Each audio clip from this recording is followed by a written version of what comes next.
Hey, Crawlspace listeners, we wanted to air an episode of Missing here on Crawlspace. It was one of the best received episodes we had released on Missing in a while, and really I feel like we have been producing some great episodes of Missing that I think if you like this episode, you're going to love the other ones as well. It's a great example of what we always want to do on an episode of Missing, which is why we want to make sure that everybody who is able to listen to both shows, knows what's going on either one of the channels. So, yeah, you're right. On the Missing podcast, we featured the story of Dorothy Arnold, and this is a historical disappearance, and as you'll see, it comes together in the most perfect fashion for telling these missing person stories on the show. Okay, so definitely follow Missing if you enjoy this episode, and we appreciate you listening. Thank you very much, and check out Missing on social media at MissingCSM.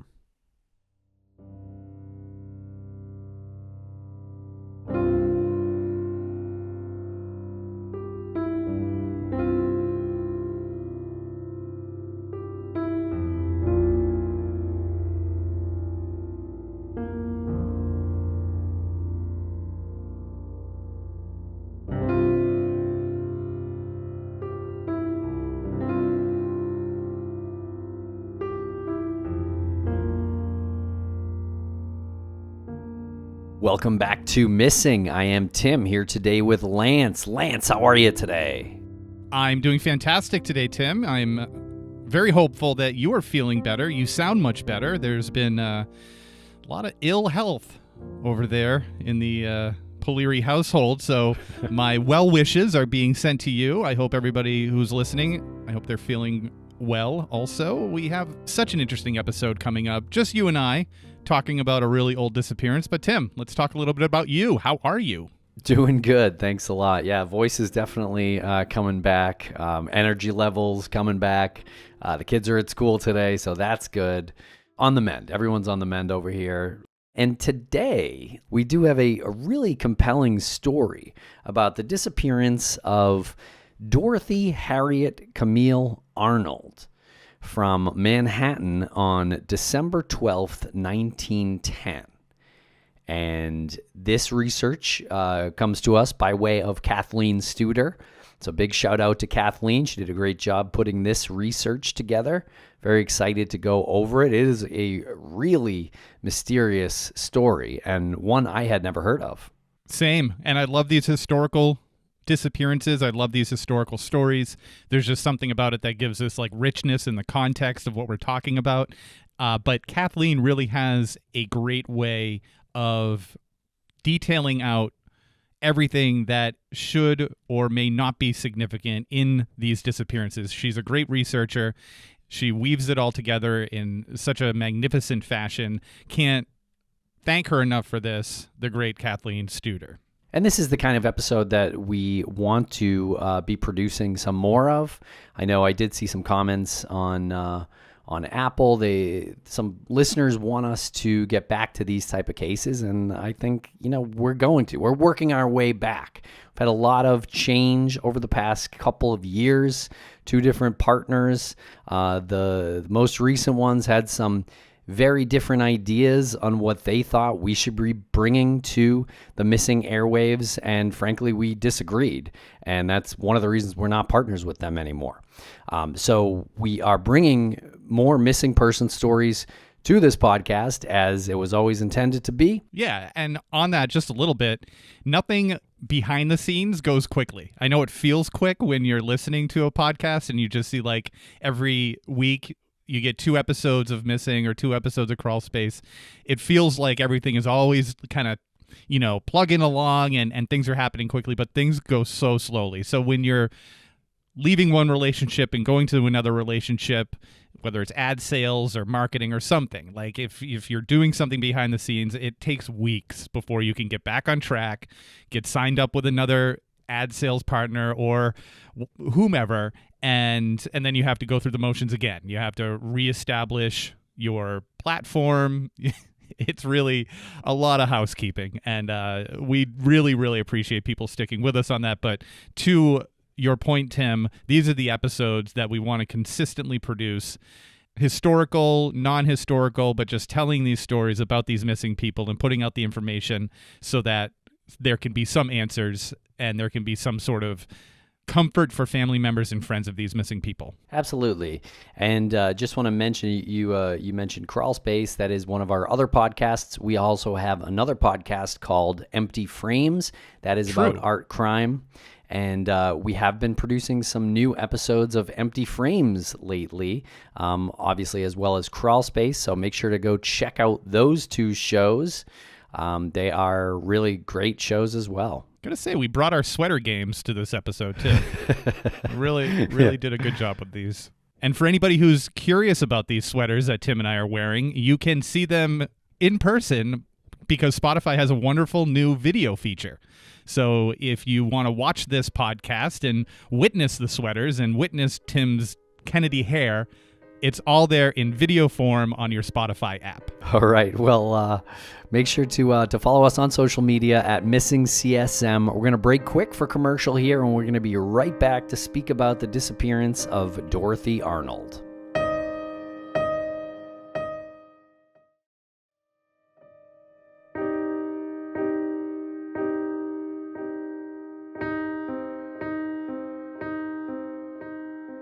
Dorothy Harriet Camille Arnold was born on July 1st, 1885. And she was 5'4", 140 pounds, brown hair, and grayish blue eyes when she went missing on December 12th, 1910. And she was only 25 when she went missing from Manhattan Island in New York City. And I was curious, anytime we do these historical accounts of missing persons, 1885, that's, a long time ago.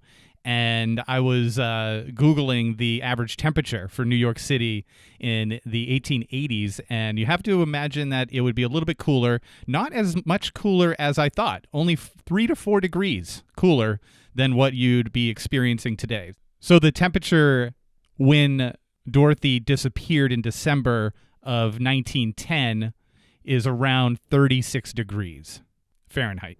So just above the freezing mark. Right. So not bitterly cold, but certainly not warm either. Right.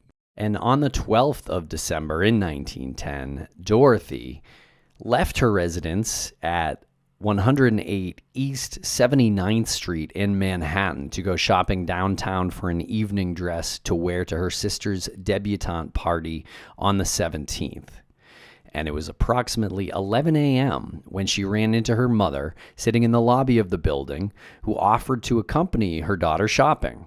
And Dorothy's last words to her mother were, "No, Mother, don't bother. You don't feel just right, and it's no use going to the trouble." I guess she meant the trouble of the walk that Dorothy was about to go on. Yeah, I would think so. It sounds like she probably wasn't feeling so well. And I wasn't 100% sure what a debutante party was, so I had to look that up as well. Do you know what it is? It's when a young woman is being introduced into society. So it's definitely amongst the elite of society, and they're introducing the young woman into the social circles. So it's almost like a coming-of-age party for a young woman.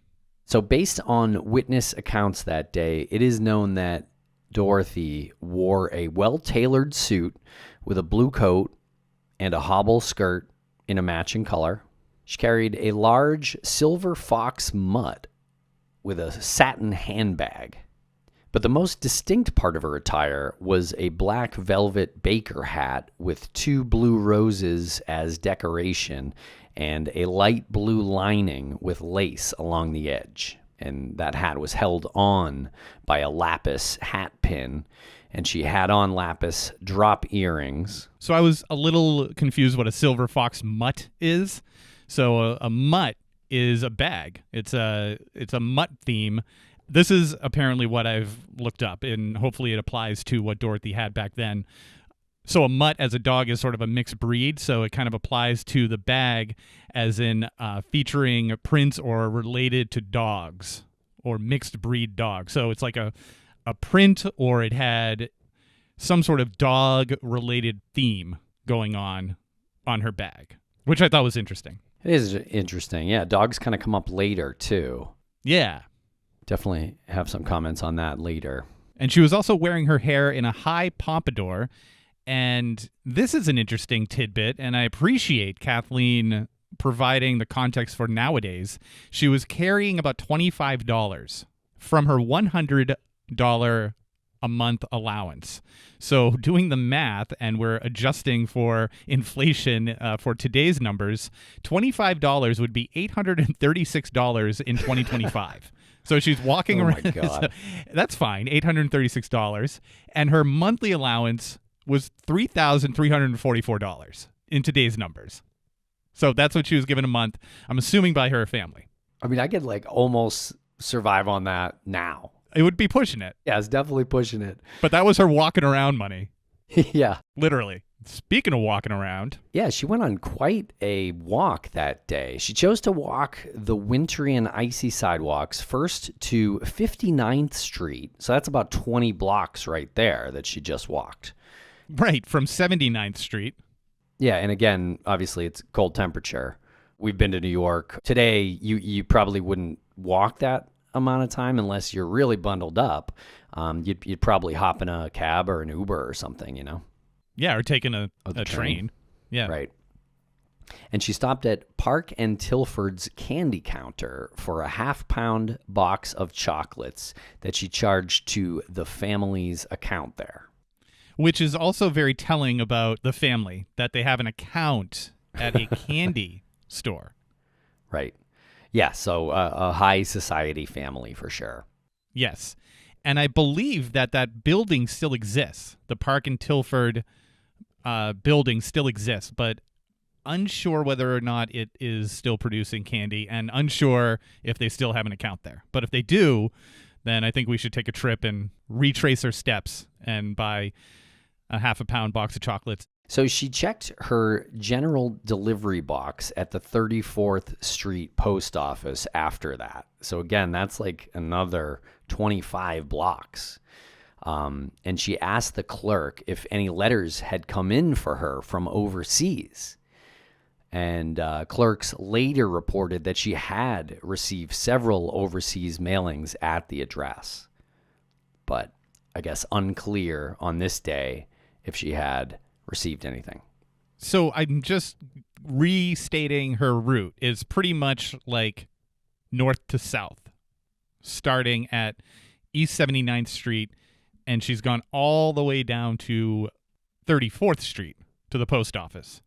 So also unclear what type of shoes she's wearing. Right. That's a really good point because, yeah, she was next seen at Brentano's bookstore at 5th Avenue and 27th Street. So, yeah, she really went on quite a hike here. Like, this is several miles. This is like 4 miles one way that she's just walked. Right. On streets that were probably not in the condition that they're currently in. This is 1910, so I don't believe that there was a gigantic influx of automobiles at this time. I think that the automobile had just started to introduce itself, and the infrastructure was definitely not at the point where they were accommodating for vehicles. So this is where we have probably a lot of horse and carriage, and with horses come horse manure. And the streets are probably a lot of cobblestone, I'm imagining, or definitely not paved, walkable sidewalks. There's definitely not a bike lane. And the very few pictures that exist of Dorothy's full figure, I've only seen her in these little heels. So maybe she did have some pair of walking shoes on, maybe some sort of like boots for the winter. But either way, like, you're still walking on unkempt roads, sidewalks, in very chilly conditions. So that's my modern brain thinking about it. But back then, of course, no one knew what the alternative was. So this could have been totally normal for anybody to be like, well, I'm going to take a few hours because I have to go run some errands. And she's like kind of literally running errands. Yeah, certainly like a month later, it probably would have been much colder. And I Yeah. wonder maybe then you wouldn't have done this drastic of a walk, but, really right before the true freeze of the winter hits the Northeast, she was out and about a little bit. Yeah. It's also kind of curious that her family, being of high standing and, sort of high society, or she chose not to take a horse and carriage, or maybe they didn't have one available. Well, she certainly had the allowance. I mean, she could have bought several horses with her allowance. So at Brentano's bookstore, she purchased a book called An Engaged Girl's Sketches by Emily Calvin Blake that she also charged to her family's account. So her family's got an account at this bookstore and the candy store, probably many different stores along the way. And I was curious about this Engaged Girl Sketches. So it says girls here, but the actual title is Girl Sketches by Emily Calvin Blake. And it's a curious book. It's interesting. It's a collection of stories that feature women in various stages of relationships. And that's about as succinct as I can put it. So just different scenarios with different relationship dynamics going on in this collection of short stories. But one of the more amusing moments in looking up this book and looking into Dorothy's disappearance is the very first review on Goodreads for Engaged Girl Sketches is from a woman named Rosa. And she said that she first discovered this book because she searched it out when she was researching the disappearance of New York socialite Dorothy Arnold. So I think it's amazing that this book was published in 1910, the year that Dorothy disappeared. So this was like a new book on the shelves. Right. And I find it interesting that in 1910, this book is published. It's new. It did pretty well. And it's really kind of rare to find now. And you can read this book on archive.org if you just search it. You can pretty much read the whole thing online. And outside of the bookstore, Dorothy ran into a friend named Gladys King. And they chatted about Dorothy's sister's upcoming party that Gladys was planning on attending. And Dorothy and Gladys, they parted ways around 2 p.m. with Dorothy mentioning that she would walk through Central Park on her way home, which is pretty typical if you look at the map of where she was and where she had come from. But this here was the last confirmed sighting of Dorothy. And when Dorothy didn't arrive home for dinner that night, her parents did call around to several of Dorothy's girlfriends to check to see if they'd seen her. None of them had, but one of the girls, Elsie Henry, called back after midnight to see if Dorothy had been found. And Dorothy's mom, Mrs. Arnold, told her that she had come home but had gone to sleep with a terrible headache and wasn't available to come to the phone.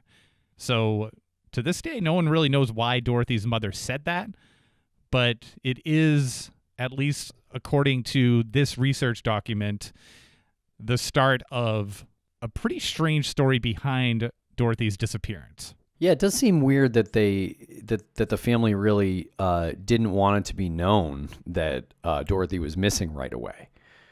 They sort of went about it a little differently. They went about it. Well, we'll get into it, but they didn't. It's not like they immediately called the police when they realized she was missing.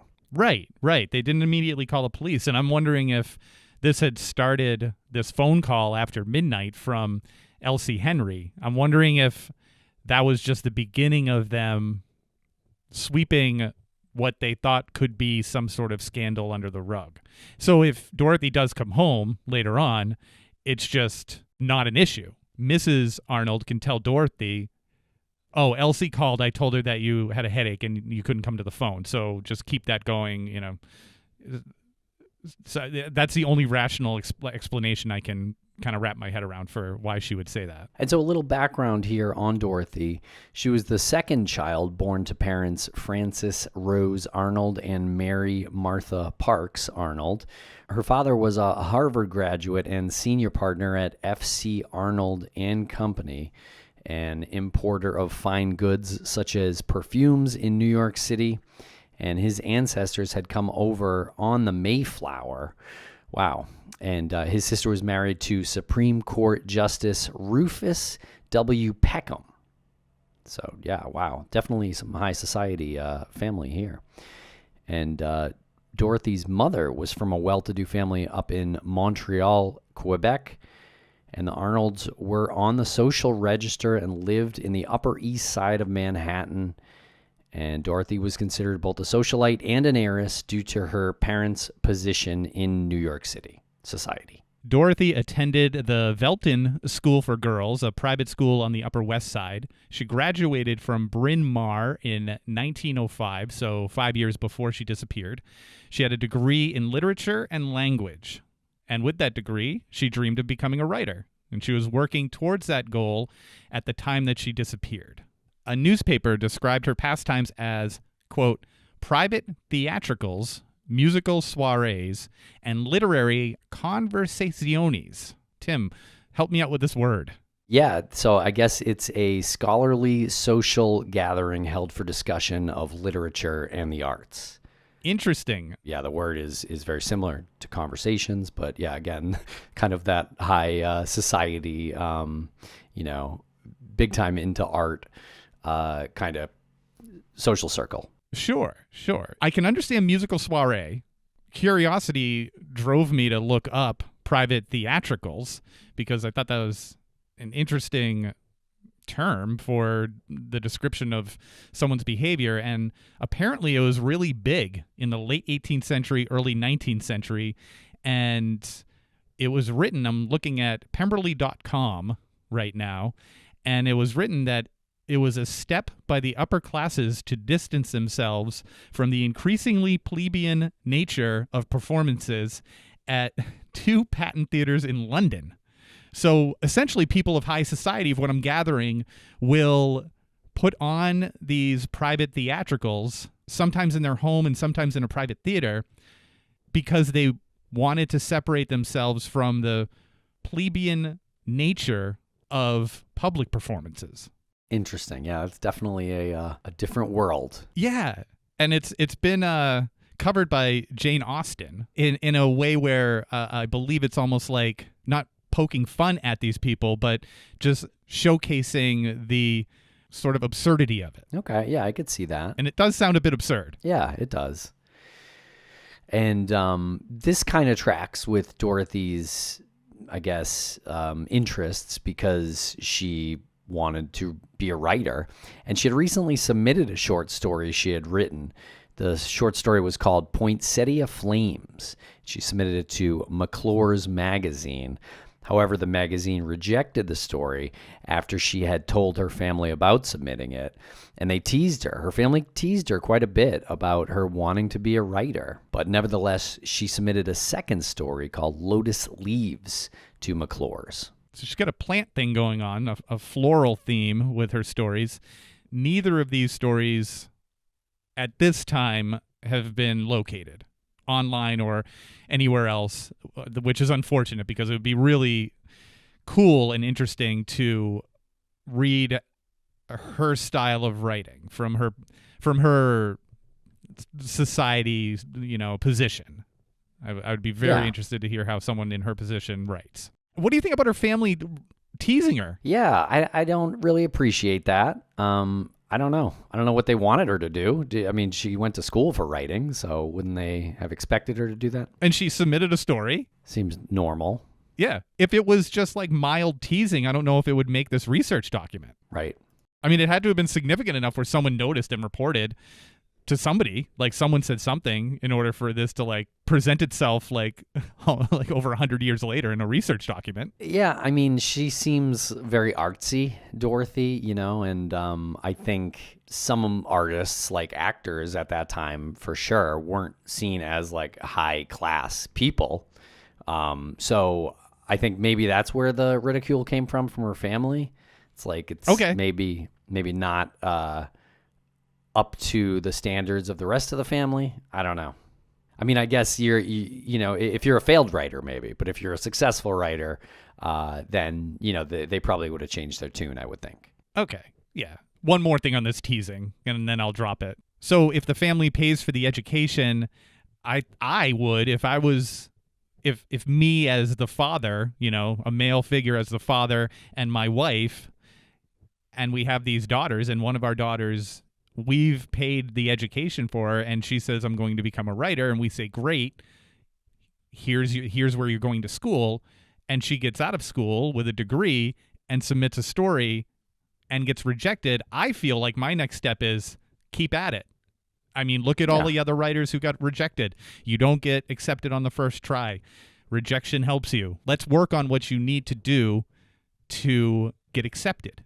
And I certainly wouldn't tease them, because that's like, well, we just threw our money away. Absolutely. I mean, I don't want to tell people how to parent their kids in 1910, but I will. All right, we're going to get into the investigation after this quick commercial break. And we'll be right back after a quick word from our sponsors. Thanks to our sponsors, and now we're back to the program. As you mentioned, Tim, for unknown reasons, Dorothy's family didn't immediately contact the New York City police. And you'd also mentioned that perhaps they didn't want any scandal, any potential scandal. Their social status was high, and perhaps they didn't want to bring on what they viewed as negative attention to the family or the business that Mr. Arnold was running. Instead, on the next day, the 13th, Dorothy's brother John phoned a friend who was a partner in a law firm, John S. Keith. And he was saying it's imperative that he stop by on his way into work. So I'm assuming that phone call was in the morning. Yeah, must have been in the morning. And so the family escorted this John S. Keith into Dorothy's room, which was found intact with all of her clothing except what she had worn the day before. Now, do you find it interesting that they didn't contact the police immediately? Or do you find it normal that they contacted somebody the next day? I say at least they contacted somebody. If they had done nothing, that would have been strange. But right. I have to say I appreciate her brother, who seems to have spearheaded at least this part of the early investigation. Right. Apparently calling a lawyer. So they felt, on some level, well, not on some level, on the only level at this time, they felt that a lawyer was more effective and important than police officers. Yeah, maybe they were just asking advice or seeing if he could help them suss out the mystery of where she ended up. And so they went through her room and they found a stack of letters with foreign postmarks that were in her drawer. And 2 transatlantic steamship folders were on the desktop. And shard papers were found in her fireplace that were unreadable. Now, I thought that was strange at first, but then I was thinking to myself, what else would be in a fireplace to start a fire? So perhaps those were just newspapers or some sort of paper that was used to start a fire in the cold room. Yeah. I mean, there's probably wood there to start it, but I would assume. But the paper could definitely spark that flame. But also, if she's writing, it's not like they have whiteout or like a backspace button, right? So she may have just like not liked what she wrote and tossed it into the fire, which would be totally normal. Or it could be something suspicious, like some kind of evidence as far as where she may be. So Mr. Keith had hired and spent weeks searching the local hospitals. And again, appreciate this here. He's doing some legwork. Yeah. He searched local hospitals, morgues, jails, searching for Dorothy to no avail. He also looked in Boston and Philadelphia. So this guy is doing some legwork here on the behalf of the family. He is, yeah. And after weeks of searching, he suggested that Mr. Arnold hired the Pinkerton Agency to help locate Dorothy. And the Pinkerton Agency is very famous, and they made a circular that it mailed off all over the country with a $1,000 offer for information as to Dorothy's whereabouts. So unless I missed something, the police have yet to be contacted. So it's been a lawyer who put in a lot of investigative legwork, and now the famous Pinkerton Agency. So the lawyer is like, jump over the police department. They're probably not going to be able to help. You need to hire the best, and you need to put a reward out there that is going to be enticing enough for anybody with information. So $1,000 in 1910 is worth $33,439.05 today. So it's like a $30,000 reward for information. Yeah, I guess that's pretty typical to even what you see today. So that's pretty fair. Yep, for a wealthy family. And on January 12th, 1911, so it was about a month after Dorothy went missing, Mr. Arnold and Pinkerton detectives contacted Deputy Police Commissioner William J. Flynn. So this is the first contact to the police department. And Commissioner Flynn convinced Mr. Arnold to talk to the press, something that he didn't really want to do. And so Mr. Arnold called the press to his office on January 25th to discuss his daughter's disappearance. Afterward, the public finally knew about Dorothy being missing 6 weeks after it had happened. Okay, I was wondering to myself why they waited 6 weeks, and I'm sure that the lawyer had some input into this, and perhaps the Pinkerton detectives had some input into this. And I was thinking maybe it was because they thought Dorothy disappeared on her own accord, and if she heard anything about the search for her, it would just cause her to go deeper into hiding.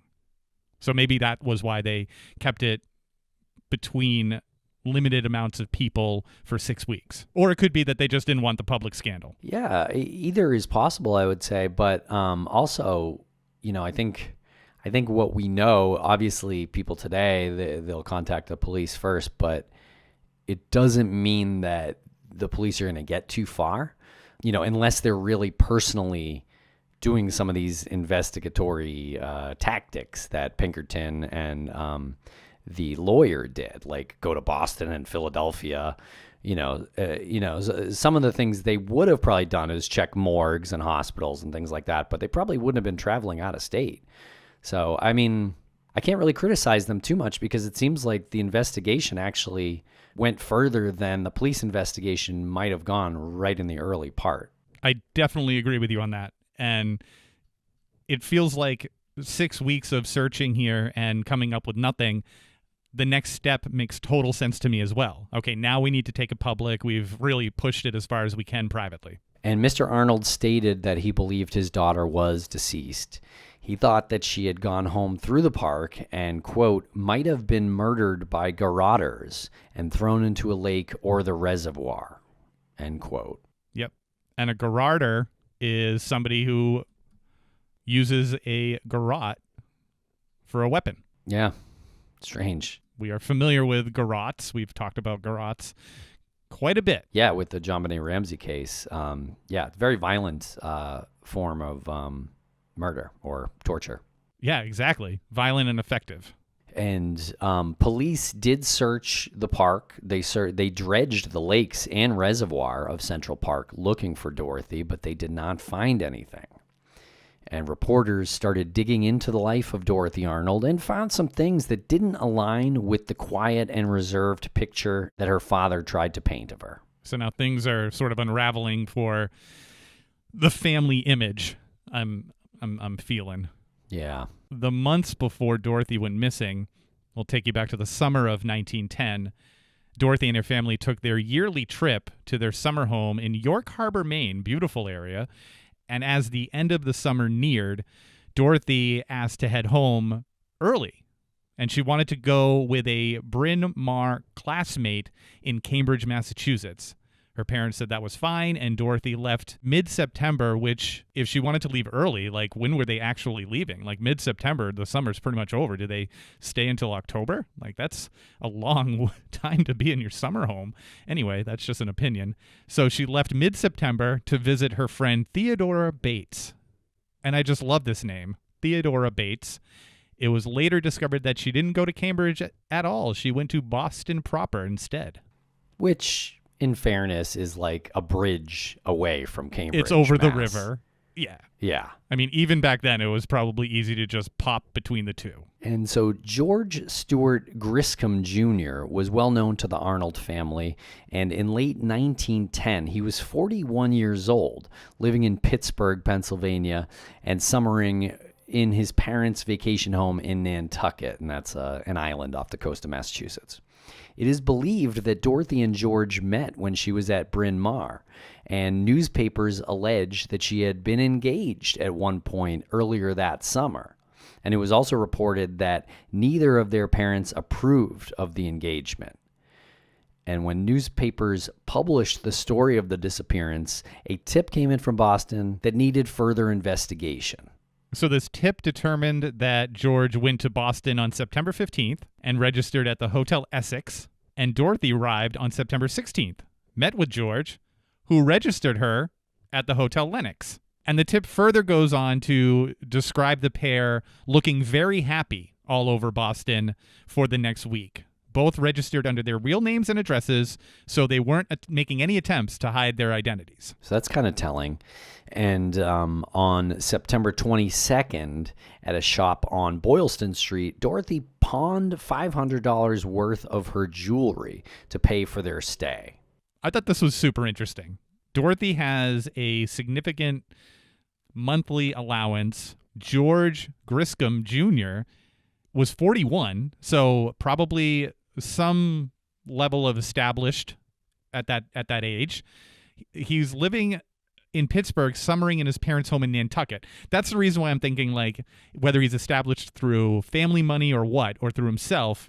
Most people who need to borrow money to stay at a hotel aren't summering in a vacation home in Nantucket unless some funding has been cut off. So that's what I'm getting at. I think maybe some funding had been cut off, maybe because the parents didn't agree with this relationship because she was 25 and he was 41. So they're like, you're cut out until you stop this nonsense. And Dorothy's parents might have said the same thing. So now she's pawning some of her jewelry to pay for their stay. Yeah, I'm guessing it had something to do with I guess not wanting to ask for more money or use the allowance or something. Definitely interesting. And Dorothy returned to York Harbor on September 24th, and George went home to Pittsburgh.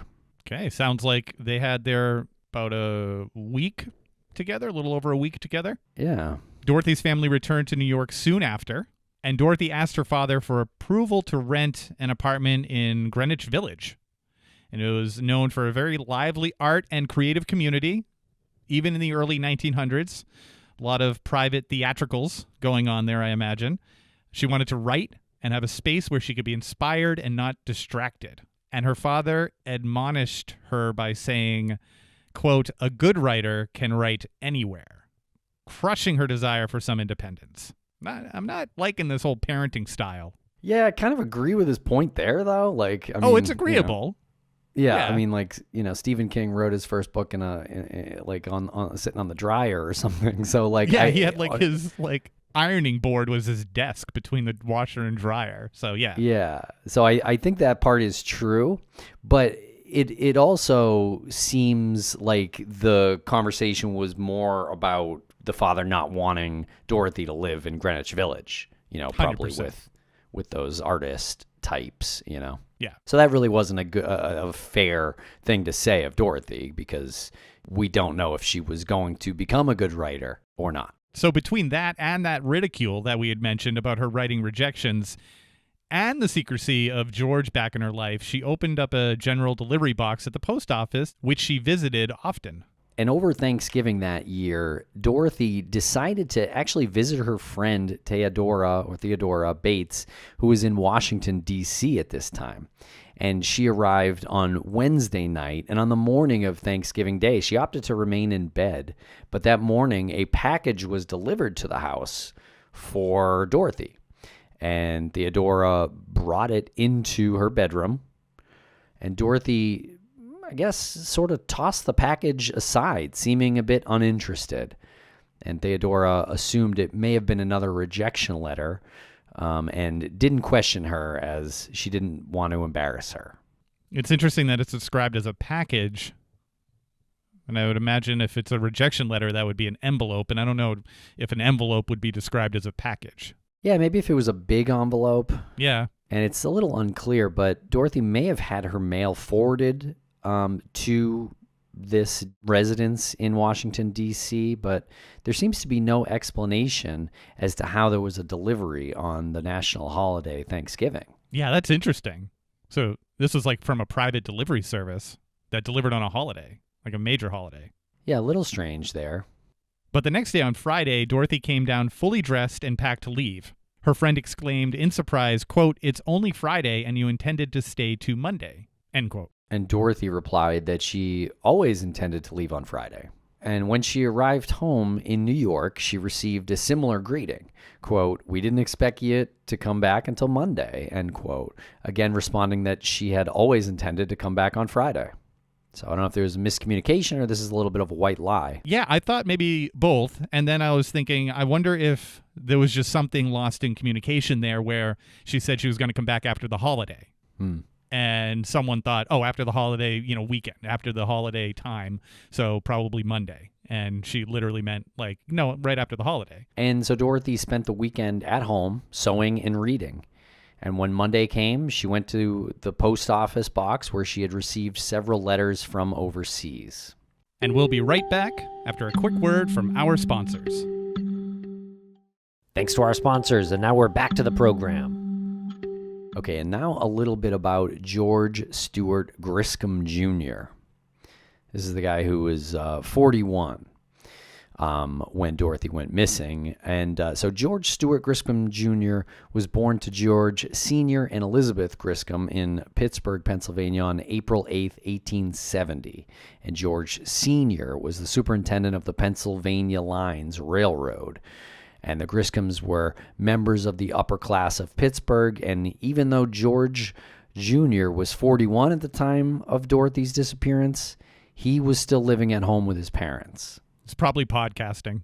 I just want to make a comment real quick on the picture of George that we have. I'm assuming this is a picture of him being much older than 41 because he looks like he's like 20 years older in the picture. George was engaged, though, once before in 1902 to another socialite, Caroline S. Hayes.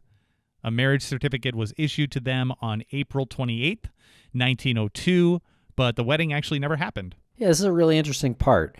So Yeah. Miss Hayes was a pet lover, and she and George Jr. had a disagreement about her dogs in the days before their wedding, and that actually was enough to cancel the nuptials. So how much did this guy hate dogs? Yeah, right? Did Miss Hayes have like a gang of dogs? She had like 10 dogs or something. Maybe that would have been a little extreme, but this seems very extreme for this to be a deal breaker in a marriage. Seriously, was she breeding dogs? Yeah. Very confused about this. George, you live with your parents. At this point, it's 1902, right? So he's still in his 30s. He's like 33 or 34. You found a woman, she's a pet lover. You got very little to complain about. She has a couple of dogs. You could have got through it. But Miss Hayes went on to another engagement in 1909, and newspapers reported that she chloroformed her dogs before the wedding because the man also objected to the dogs. So now we've killed dogs. Well, that is a really crazy part because she, seems like maybe she's a dog lover, but it's a little unclear if chloroforming her dogs would kill them or just, make them pass out for a temporary period of time. But either way, it's very dangerous. You wouldn't do that to your beloved pet. No. Yeah. And very also, strange. why are these men so opposed to dogs? I don't know. Dogs are awesome. Yeah. And so George Jr. often accompanied his parents on their vacations. And when he returned from his trip to Boston with Dorothy, he was preparing to leave again with his parents to Europe on November 3rd, 1910. And so actually on the day that Dorothy went missing, they were in Italy. So George didn't do it. Everybody was in Italy. So I'm assuming that these overseas packages, these overseas letters that she was asking about, I'm assuming she was hoping that it would be from George. I would think so, yeah. And after Dorothy went missing, the Arnolds learned about the Griscoms being in Europe, in Florence, actually. And Dorothy's brother John and their mother quickly left on a steamship to Italy to question George Jr. Again, I appreciate the brothers' tenacity in this investigation. And a confrontation happened at George's hotel in Florence where John pushed George Jr. down and demanded to know if he had been corresponding with Dorothy. This is quite a scene that develops here. George Jr. moved his hand to his coat pocket, leading John to grab the letters from Dorothy that were in his pocket. One letter was described as flowery, written on the Monday after Thanksgiving, but ending with this cryptic sentence. Well, it has come back. McClure's has turned me down. All I can see ahead is a long road with no turning. Mother will always think an accident has happened. And that's a quote. Yeah, really interesting. So she's talking about another rejection letter from this McClure's magazine, I guess. But the last part is kind of haunting. Mother will always think an accident has happened. Yeah. So putting some context here, she sends out a story to McClure's. She tells George about it. And this letter says, I'm assuming it means the rejection. So the response. So the response has come back. McClure's has turned me down. All I can see ahead is a long road with no turning. So there had to have been an ultimatum.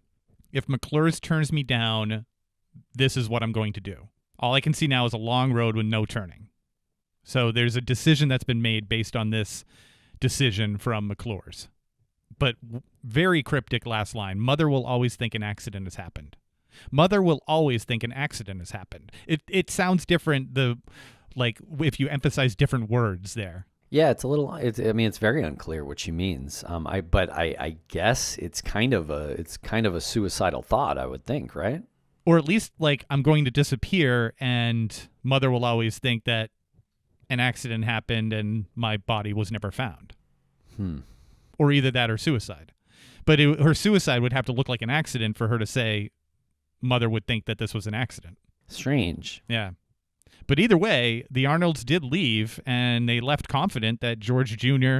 knew nothing about Dorothy's whereabouts, which is incredible because they went through that whole steamship journey to get there in 1910. That's like taking weeks out of your life to go do this. So they must have been extremely confident that George knew nothing about it. And John and his mother returned back to the U.S. in January, and the Griscoms followed in February. And newspaper reports said George Jr. cooperated with the search, however, was hounded by reporters to the point that they called police. And George Jr. placed several personal classified ads in New York papers imploring Dorothy to return home to her family. So that's interesting. He's like sort of writing directly to her.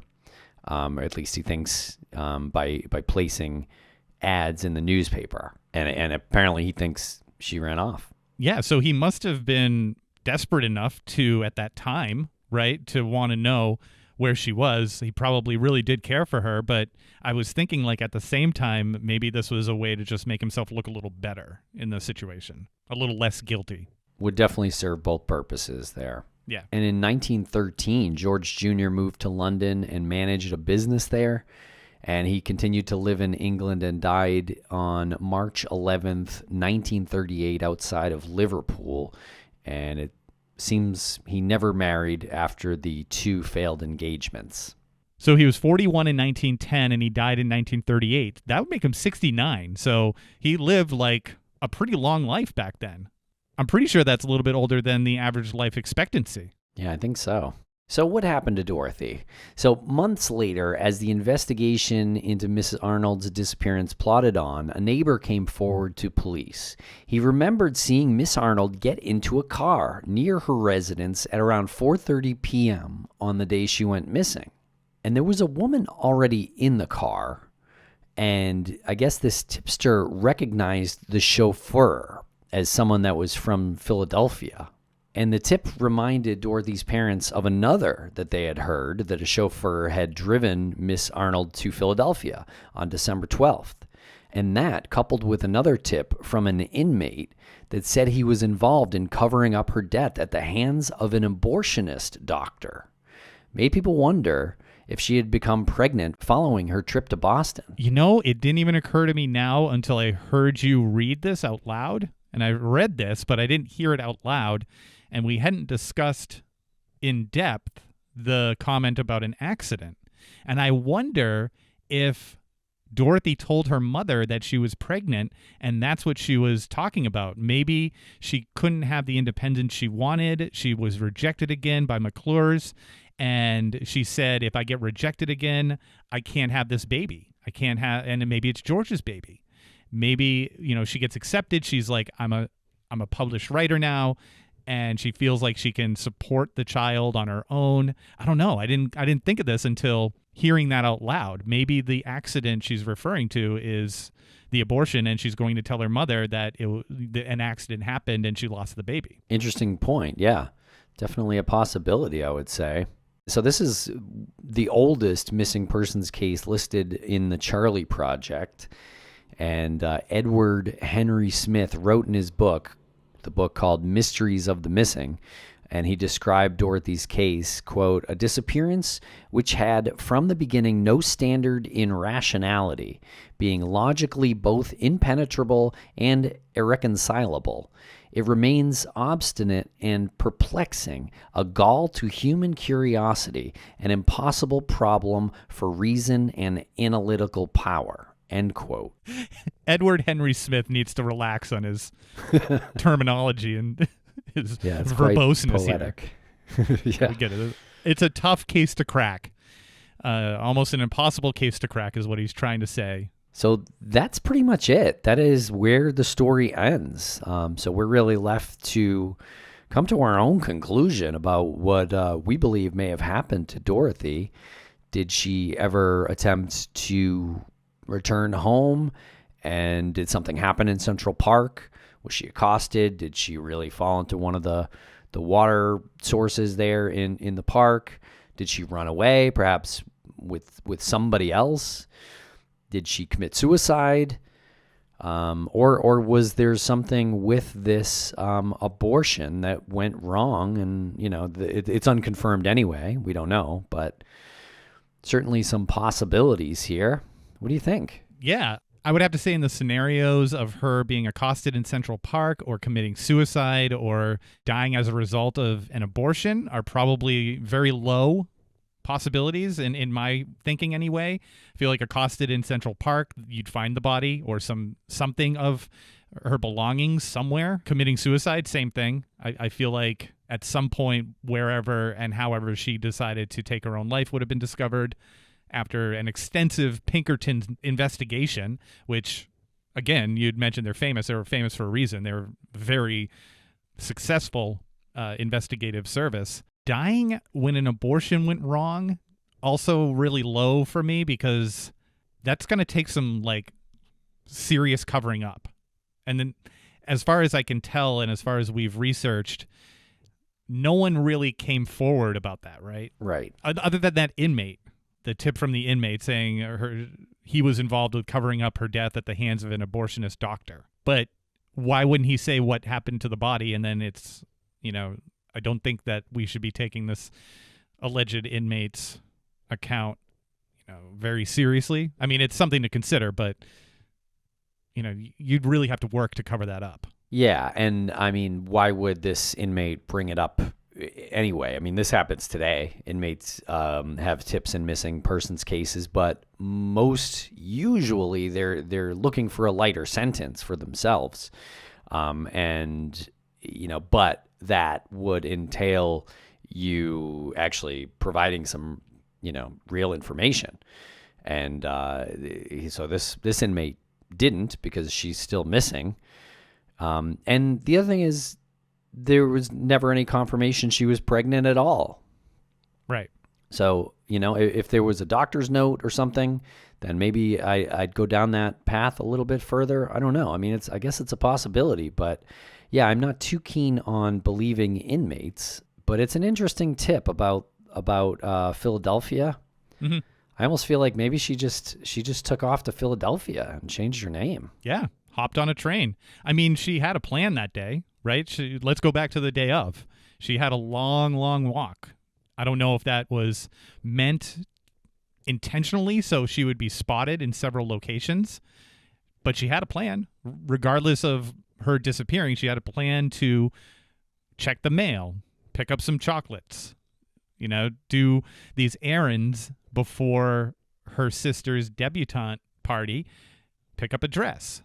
So it was very errand driven that day. So that was her plan. Do the errands, and she'd be back, I guess by dinner.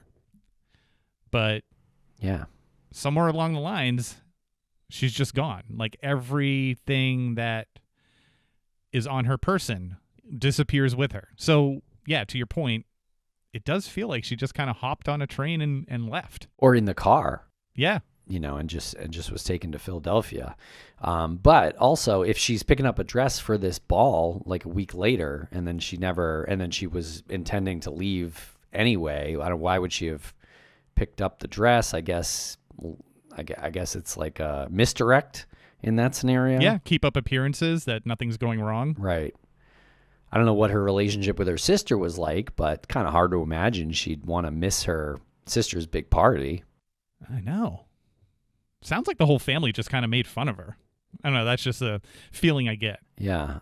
Yeah, I definitely wouldn't be too surprised if she, went on living just somewhere else. Yeah. But that is surprising either way. Really, any outcome here.